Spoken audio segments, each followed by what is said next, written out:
Okay, let's check out some audio options and see what we can do. So we have localized voice recordings, we have localized sound effects, we have multiple voice samples for multiple evolution states for characters. So let's check some of them out. So let's create a character here, call it Tim. And let's make a dialog node. It's in voiceover mode. Let's connect it. And let's create a second dialog node here. Let's connect it. And let's do a voice recording. So this is an example voice recording, which you'll hear in the playback, I believe. And I'm going to stop it. And we can see the information here. I'm going to create a second one. And it's going to be stop here. I'm going to move them apart a little bit. And I'm just going to change the chaining color here. I'm going to go to Windows settings. I have my microphone selected. This is the one I'm using. I'm going to tint audio visualization with chaining color.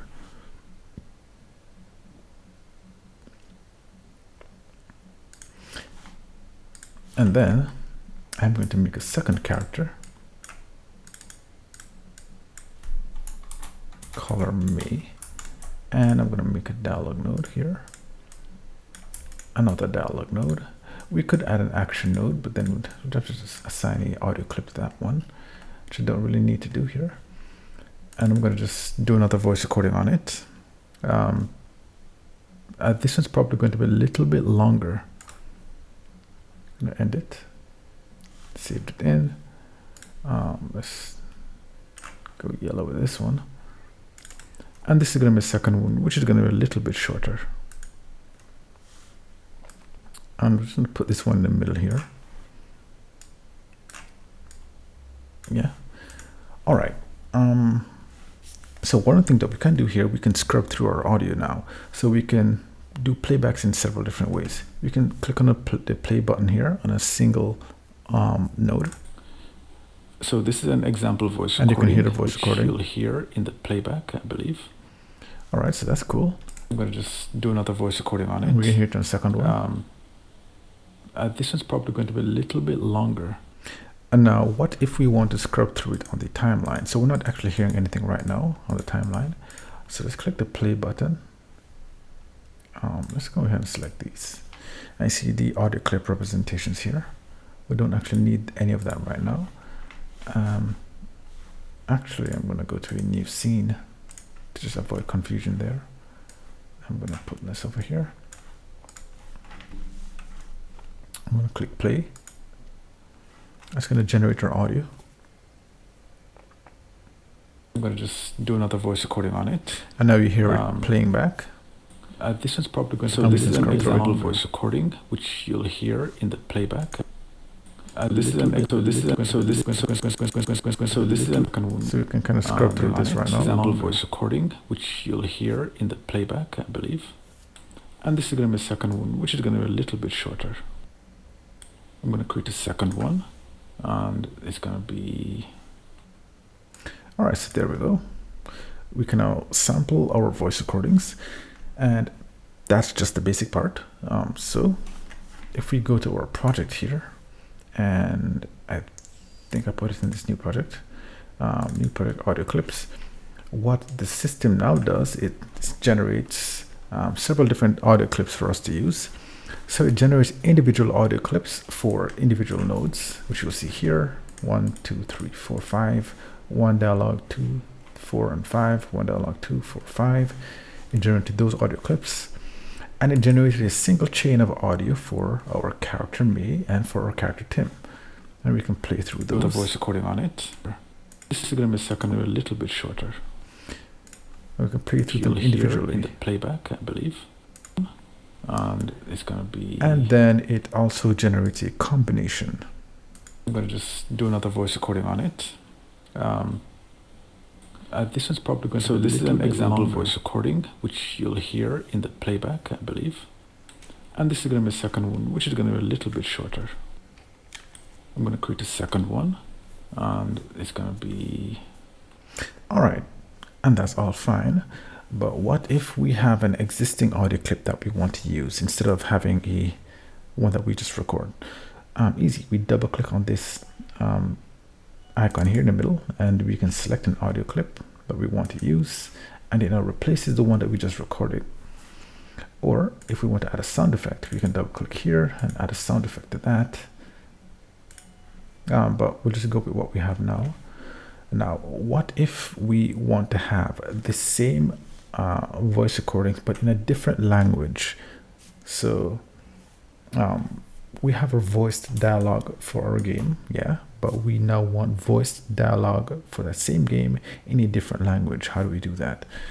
Easy. Right click, go to Windows, go to Languages, and you add a language. And you click, I believe it's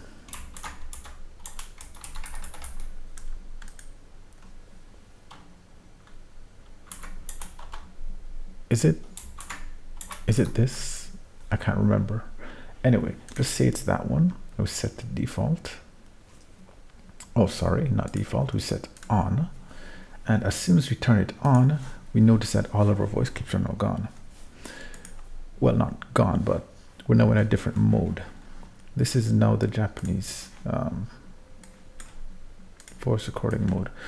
All right, so we can now record our voice clips in a different language, and let's say that this was a different language. It would be recorded in here and would have that. And we can test it by playing it back. Now record our voice clips in a different language, and let's say that this was a different language. It would be recorded in here. All right, and what if we did the playback for this one? Let's go ahead and just do it. Let's generate those audio files. Before it plays, I'm just going to stop it to just check the project. And as you can see here, we have our English data, and then we have our Japanese data here. So you see, this just makes the entire process so much more simple. Just like that, we have all of our data, and we can go a little bit more further. So not only that, but if we have a character here, Tim, this year, Tim is 10 years old. Actually, correction, Tim is 20 years old. And we go into our story here, we select Tim, and let's add an evolution state to Tim and say Tim 2. This is his evolved state. In the custom bio data, actually no, skip that one. Voice samples.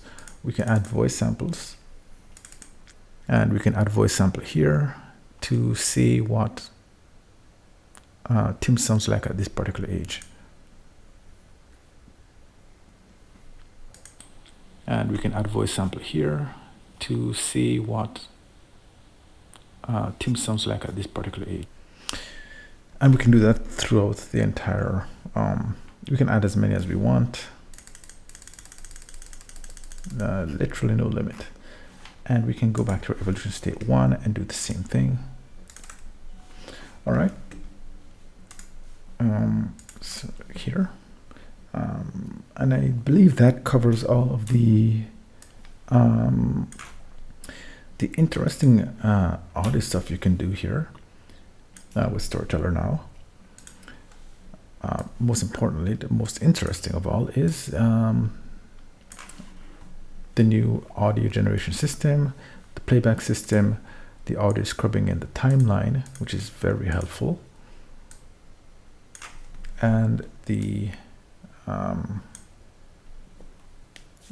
multi-language support, localization support for sound effects and for voice clips. All right, this video has gone on for quite some time, so thanks for watching, and I'll see you in the next video.